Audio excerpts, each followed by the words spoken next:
Bonjour, bienvenue sur Plantes et Potager. Aujourd'hui, j'en profite. En fait, j'ai un rempotage de mes dernières boutures de potos. En fait, c'est celles qui n'avaient pas de racines la dernière fois et là, elles en ont.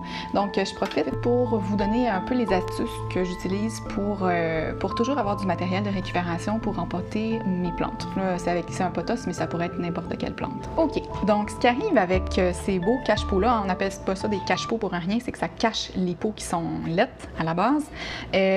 On ne veut pas mettre directement la terre dans ça pour plusieurs raisons. Première chose, les cache-pots n'ont pas de trou de drainage la plupart du temps. Donc, ça fait que bon, l'eau pourrait s'accumuler au fond, étouffer les racines. On ne veut pas ça. Donc, on n'a pas le choix de mettre un pot à l'intérieur.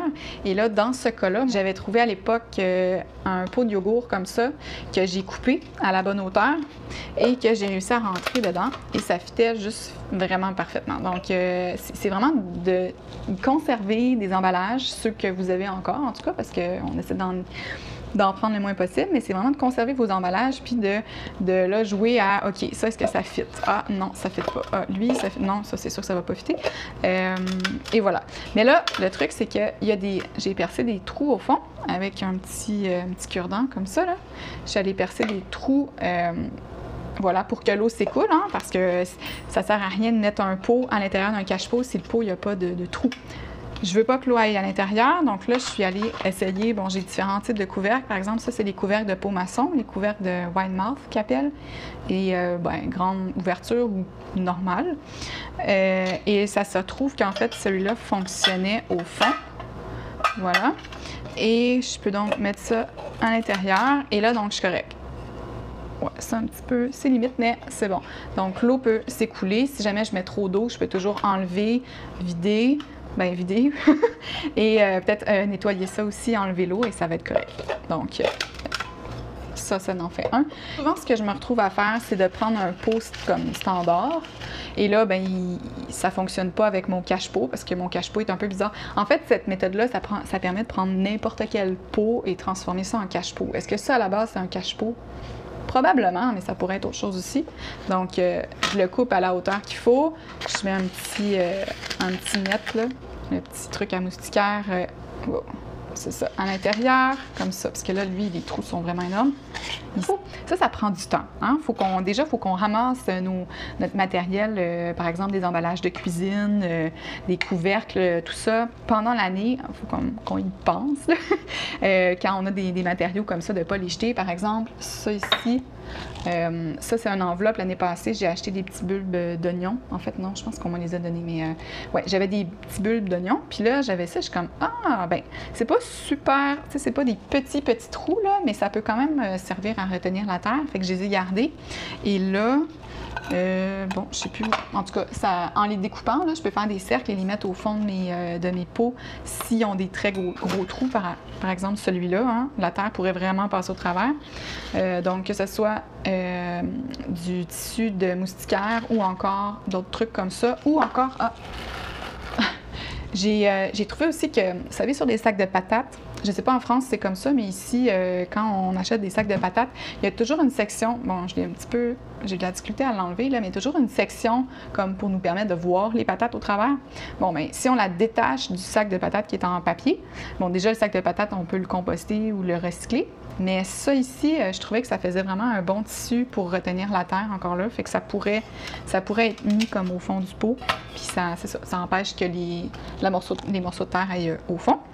Encore ici, je ne veux pas que l'eau aille dans mon pot qui est en métal.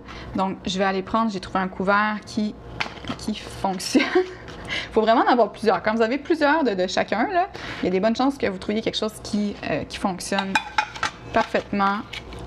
Et voilà, donc ça fonctionne. Puis on voit pas le pot qui dépasse, donc c'est super. Après, on m'a dit que les pots comme ça, un peu cuivrés, là, c'était vraiment pas les meilleurs pots pour mettre des plantes dedans parce que les plantes vont vivre un petit peu plus des extrêmes de température. Quand il fait froid, les pots viennent très froids, donc ça refroidit la température du terreau. Et à l'inverse, s'il fait super chaud, bien ça va venir très chaud également si par exemple il était dans une fenêtre. Mais ici, comme malgré tout, c'est dans un pot en plastique derrière, je me dit que c'est pas si mal. Et surtout, je vais pas le mettre dans une fenêtre. Et là, ça me permet de mettre une plante. Évidemment, le pothos, il va être malheureux là-dedans, là, c'est vraiment minuscule. Même si j'aime bien des fois mettre des pothos dans des petits pots, mais ça ne dure pas super longtemps. Celui-là, ça fait comme 2 ans que je l'ai, puis je sais pas quoi faire avec. Puis aujourd'hui, justement, en pensant à cette vidéo-là, que j'allais faire, je me dis, mais qu'est-ce qui pourrait aller là-dedans? Et jusqu'à temps que je pense à mes petits pots comme ça, je me dis, mais c'est parfait, là, c'est la bonne... Oups, excusez. C'est parfait, c'est la bonne taille. Et là, je l'ai essayé.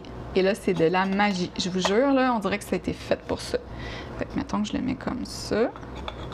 Oups! Voilà, non. Bon, faut l'arranger, mettons, là. Mais, ouais, puis en fait, c'est un pot suspendu. Fait que là, je pense que mon petit... Oups! On va essayer de faire attention. Que je pense que finalement, celui-là, je vais le suspendre. Vous voyez, ça va être vraiment tout joli. Donc, je vais commencer à faire mon rempotage. Je pense qu'il y a une chose que j'ai peut-être pas dit dans la vidéo de rempotage de pothos que j'ai fait.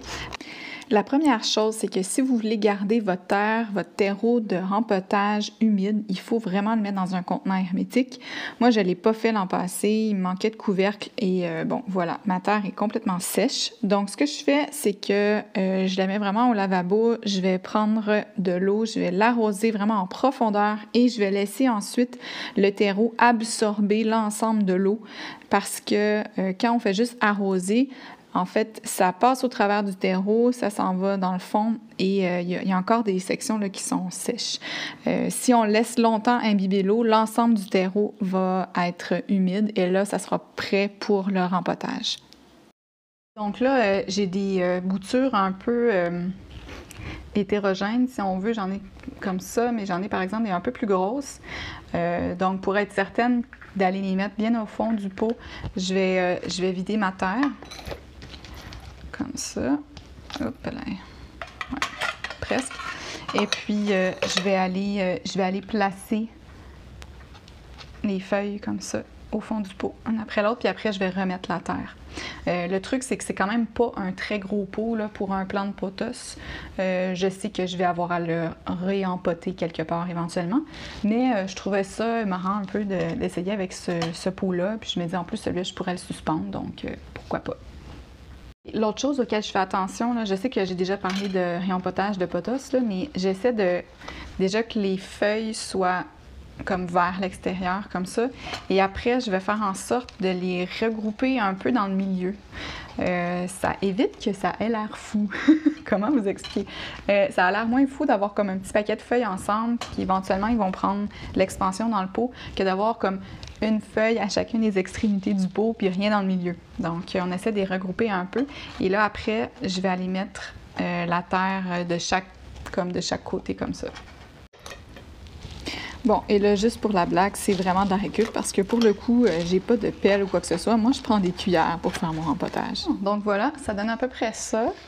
Bon, après, j'essaie de faire en sorte que les feuilles aussi puissent tous avoir, qu'elles puissent toutes avoir un petit peu de soleil. Et puis je vous conseille vraiment de réarroser parce que ils ont vraiment besoin d'avoir de l'humidité au départ. Bon, ils venaient d'un milieu avec plein d'eau, donc on fait en sorte que les racines soient bien humides pendant un certain moment, jusqu'à temps qu'ils soient bien implantés, ce qui peut quand même prendre plusieurs semaines, j'imagine. Je suis pas allée voir derrière. Voilà. Et c'est prêt. Et là, ben, il resterait juste à aller chercher soit un petit... je tourne un petit peu. Soit un petit cordon, une chaîne. Prends une petite chaînette, ça serait très joli, là. Il va falloir que j'aille regarder ça. Et voilà. Je vais vous montrer aussi là, les autres rempotages que j'avais fait les dernières semaines. Donc, je vous les mets à l'instant. Ça se passe bien jusqu'à maintenant. En tout cas, ils n'ont pas de problème. J'ai pas perdu vraiment de feuilles, peut-être une ou deux. Donc, la lipstick plane, finalement, je l'ai enlevée de où est-ce qu'elle était. Je l'ai mis ici. Je trouve que son feuillage est encore plus beau avec une lumière indirecte, finalement. Et en y mettant de l'eau assez souvent, là, honnêtement, elle était en train d'exploser, ça n'a aucun sens. Ça m'arrive de couper quelques tiges et tranquillement, là, je suis en train d'en créer une deuxième. Très clairement, c'est pas pour demain, qu'elle va être jolie, mais c'est en construction. Voilà, je serais vraiment curieuse de savoir si je suis toute seule. Moi, j'imagine que je suis pas toute seule, hein, certainement, mais s'il y a d'autres personnes comme moi qui font ce genre de ramassage-là pendant l'année pour pouvoir faire des semis et du rempotage de plantes. Et c'est ça, si vous avez d'autres astuces, n'hésitez pas à les partager. Prenez soin de vous et on se revoit très vite pour une nouvelle vidéo. Moi, je vais aller continuer à prendre soin et à faire mes semis de jardin.